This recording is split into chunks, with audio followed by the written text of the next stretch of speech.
আমি রূপসা। কেমন আছো তোমরা সবাই? 4th সেপ্টেম্বর ছিল ঋষিকার বার্থডে। তো আমার সন্ধেবেলা সেখানেই ছিল ইনভিটেশন।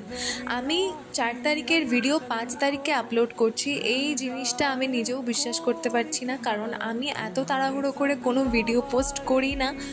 কিন্তু আমার আবার এক্সাম শুরু হয়ে যাবে, তো হয়তো এই ভিডিওটা আমি পুজোর সময় গিয়ে পোস্ট করতাম, তাই ভাবলাম যে কি না, ল্যাদ খেয়ে লাভ নেই, ভিডিওটা পোস্ট করেই দিই।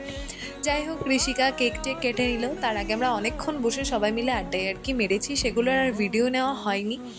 কেক কাটিংয়ের পর্ব মিটিয়ে আমাদেরকেও আন্টি কেক আর ফিশ চপ এরকমই কিছু একটা ছিল, যাই হোক ওটা দিয়েছিল, আমরা খেলাম। তারপরে আবারও কিছুক্ষণ গল্প করে রাতের ডিনার করতে বসে গেছিলাম একেবারে। বন্ধু বান্ধবরা একসাথে থাকলে খাওয়ার গলা দিয়ে নামাটা যে কতটা টাফ সেটা তোমরা সবাই জানো, কারণ হাসি মজা করতে করতেই টাইম চলে যায় পুরো।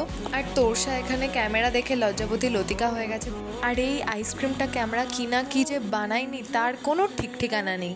সত্যি বলতে জানি না পরের বছর কে কোথায় থাকবো, তবে এইগুলো স্মৃতি হয়ে থেকে যাবে। ব্যাস, আজকের মতো এটুকুই।